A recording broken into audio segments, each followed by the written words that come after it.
Pelecehan seksual pada perempuan masih terus terjadi. Dari meja kerja hingga transportasi umum, kaum hawa kini tak lagi aman.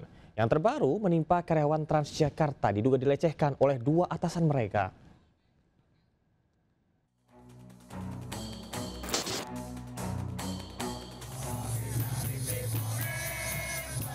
Siang itu gabungan pekerja menyerukan tuntutan mereka di depan gerbang PT Transjakarta Cawang, Jakarta Timur.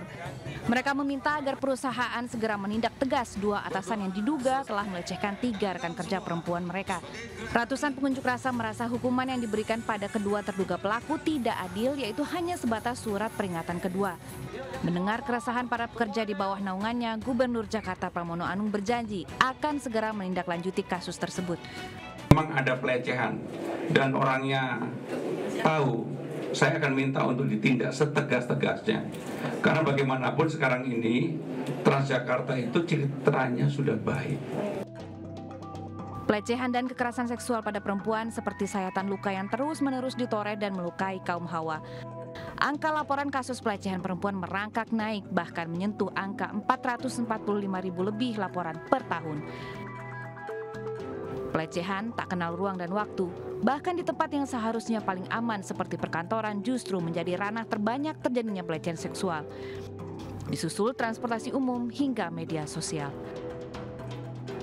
Ironisnya ketika perempuan dituntut agar terus maju, langkah mereka justru terhalang karena tidak ada lagi ruang aman ketika kaki-kaki mereka menginjak dunia luar. Tim Liputan iNews melaporkan. Pemirsa, jangan pernah duduk di pagar besi balkon gedung bertingkat. Seorang mahasiswi Universitas Pakuan Bogor terjatuh saat mencoba duduk di pagar besi pembatas di lantai 3 kampusnya.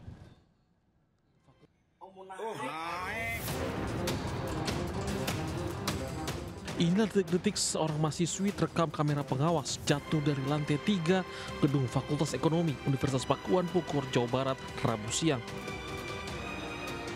Korban terjatuh diduga terpleset saat hendak duduk di atas pagar besi gedung tersebut. Peristiwa ini bermula saat korban sedang istirahat di lantai 3 gedung usai mengikuti ujian tengah semester UTS di kampusnya. Pada saat hendak menaiki pagar, naas korban terjatuh hingga alami luka berat. Kini korban mahasiswi semester 3 Fakultas Ekonomi ini masih menjalani perawatan intensif di rumah sakit. Dari Bogor, Jawa Barat, Andi Firmansyah, iNews melaporkan. Seorang hakim senior ditemukan meninggal dalam kamar kosnya di kawasan Dwi Kora, Palembang, Sumatera Selatan. Penemuan berawal dari kecurigaan petugas keamanan karena almarhum tak kunjung keluar kamar sejak pagi seperti biasanya.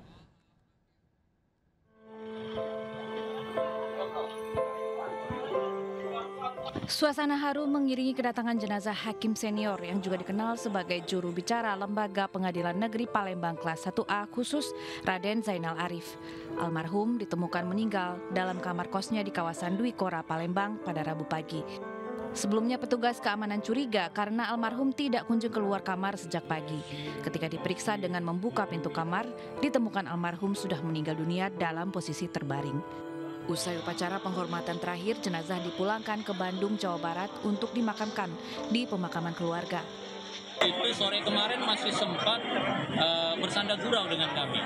Kebetulan kami satu ruangan juga dengan beliau, sempat bersanda gurau. Tidak ada hal yang aneh, tidak ada tanda-tanda kalau memang dia sakit dan sebagainya, aktivitas seperti biasa.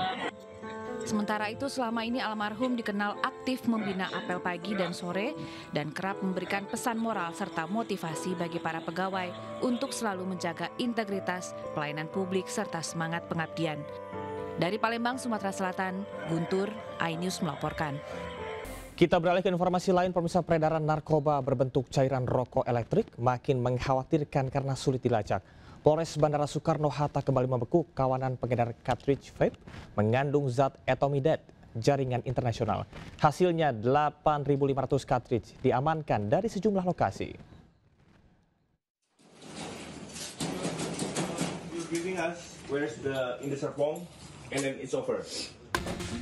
Tim Satres Narkoba Polres Bandara Soekarno-Hatta menggerebek sebuah ruko tempat penyimpanan cartridge vape mengandung zat etomidate jaringan internasional. Dari hasil penggerebekan, petugas mengamankan barang bukti sebanyak 8.500 buah cartridge vape mengandung zat etomidate dari sejumlah lokasi. Petugas juga menangkap 4 pelaku, 2 diantaranya merupakan warga negara Malaysia. Pengungkapan kasus cartridge vape mengandung zat etomidate ini merupakan yang terbesar dan terbanyak dalam kurun waktu 2 minggu di bulan November 2025. Akibat perbuatannya, para pelaku terancam 12 tahun penjara atau denda 5 miliar rupiah. Dari Tangerang, Banten, Hasnugara melaporkan. Pemirsa, ada-ada saja ulah pelaku pencurian di Cianjur, Jawa Barat.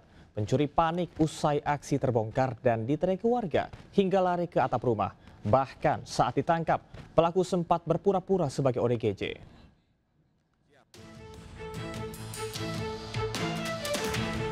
Inilah rekaman video amatir.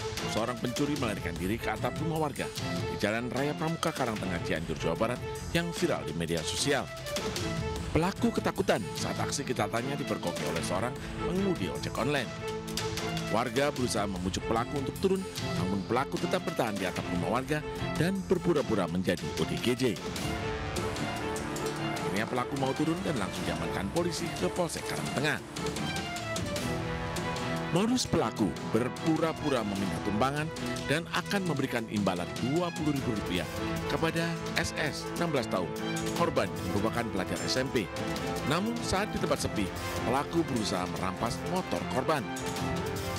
Pelaku dan korban saling tarik-menarik motor, hingga akhirnya korban meneriakinya maling diketahui pengemudi ojek online yang melintas.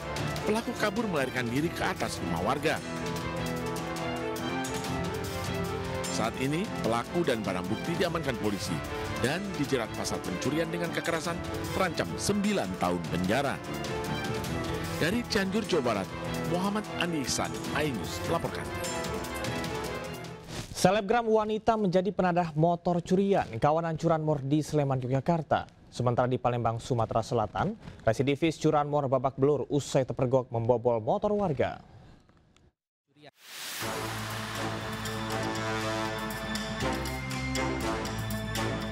Polsek Depok Timur Sleman, Yogyakarta menangkap 2 wanita pelaku pencurian dan penadah kendaraan bermotor. Satu pelaku merupakan seorang selebgram warga Magelang, Jawa Tengah yang berperan sebagai penadah barang curian. Sementara pelaku lainnya sebagai eksekutor yang mencuri motor. Pelaku menggasak motor temannya yang baru dikenal saat motor dititipkan di kos pelaku. Motor tersebut kemudian dijual kepada sang selebgram seharga Rp9 juta.